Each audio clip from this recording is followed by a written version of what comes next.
Why do they give him such a hard time? Hottest band in 1986.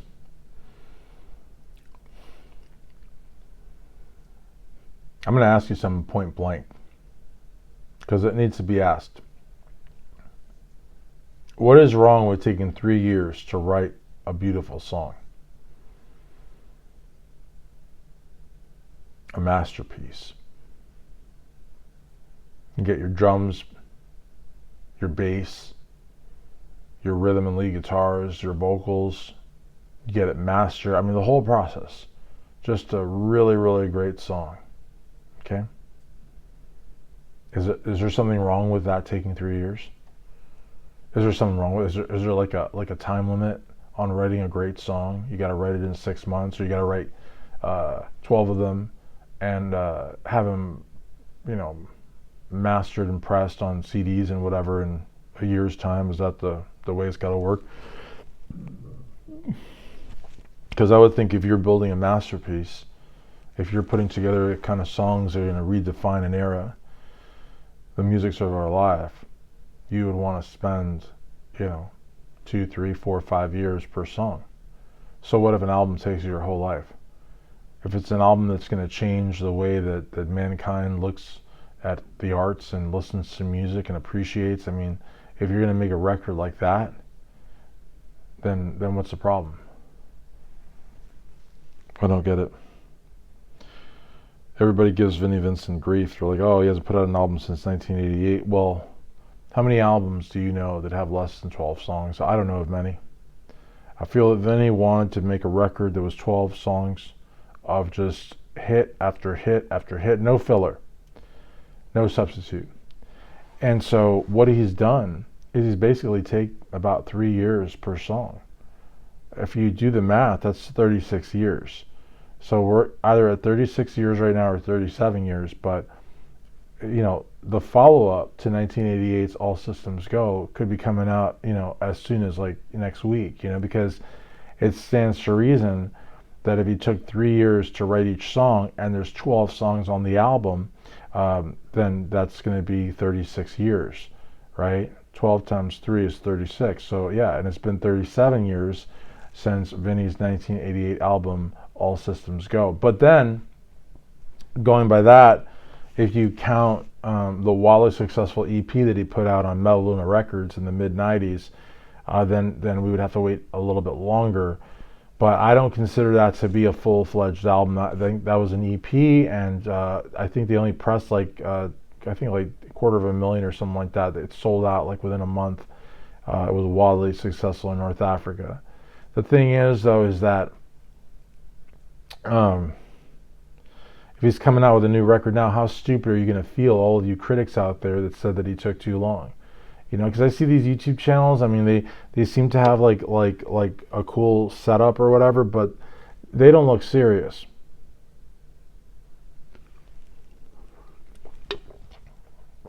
You can tell a lot about the way that a man dresses himself and addresses people.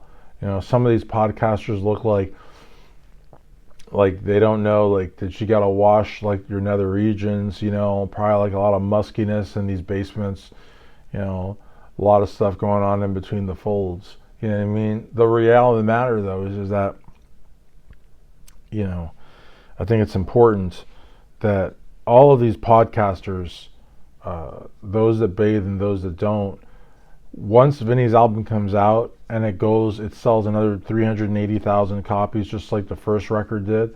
When that sells 380,000 copies, and they become the hottest band of whatever year they release that record on, because who's going to compete with the Vinnie Vincent Invasion? Kanye West? Really? Come on, guys. Amanda Lambert. I mean, you're talking about the Invasion here, folks. The hottest band in 1986. The band that helped bring down the Berlin Wall. So listen. We didn't start the fire. But here's the deal. I hope that all of the critics and the naysayers, I hope that they line up as men, as honorable men. You know who you are.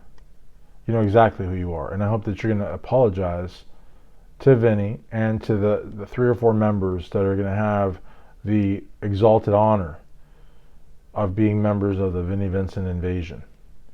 And when they hit the stage in full regalia and they start, tearing down the amps like on the Boys Are Gonna Rock video, and you see, screaming 50, 60, and 80-year-old women going nuts, throwing their walkers in the air, I'm going to tell you something.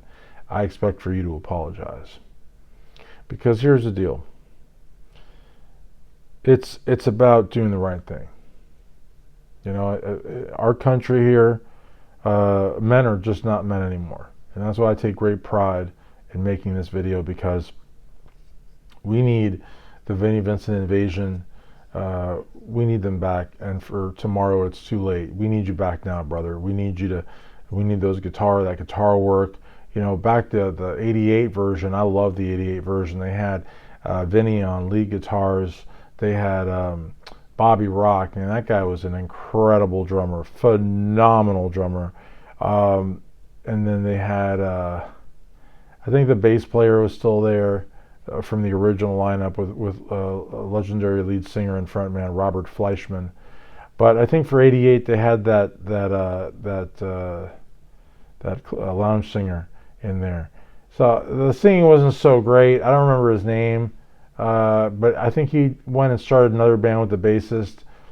But really, honestly, it just, I think that he's just going to come out with a phenomenal record. And everybody's saying, oh, it's been 37 years. Did you guys look what happened with Chinese Democracy. People gave Axl and Dizzy and all those guys like so much grief. Oh, it's taken you 18 years.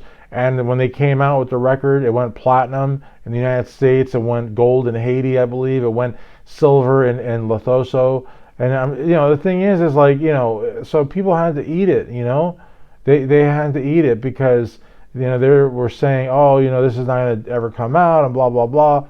So I mean, Guns N' Roses are like a Hollywood Boulevard club band. I don't want to compare them to the sheer greatness of the Vinnie Vincent Invasion, but the thing is that when Vinnie comes back out, and he needs to have a band of people that think the same way as him.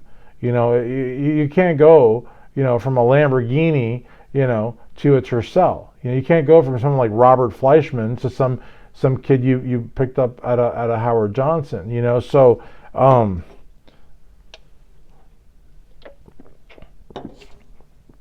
you got to compare resumes. I mean, where's that kid now? What did he ever do? But on this side, we're talking about Vinnie Vincent, who saved Kiss twice. He saved Kiss in the early 80s when they couldn't sell out a phone booth. And then he comes back. By 1992, they had put out a horrible record, maybe worse than The Elder, Hot in the Shade. That was the worst Kiss album ever. Kiss became a pop band. And so when Vinnie comes back and says, look, you guys need to have a lead guitarist in the house, Bruce, no offense. And, Vinnie showed them what they needed to do to take control of their careers again in a very real way. And Revenge, look what came out of Revenge. You had the tribute album came out. You had Kiss Alive 3 came out. They released like 2 or 3 records right after Revenge because they're like, oh my God, this record really put us back on the map. It got us back our self-respect. So look, and that's why, Vinnie had already signed that major deal with Enigma, and he was working on his follow-up to the 88 album when Kiss basically, can you help us, save us, please? And so he went over there and he did that, for those people. And then look at the Vault Experience, Vinnie Vincent, again, lent his star power to Gene and those people so they could make a buck, you know what I mean? Because he's got, and nowadays when Vinnie takes out that acoustic guitar, that it's going to be a shred session. So the reality of the matter is that I believe that this is going to be the hottest record of whatever year it comes out in, and it's going to be 1986 all over again. The hottest band in the world, the Vinnie Vincent Invasion.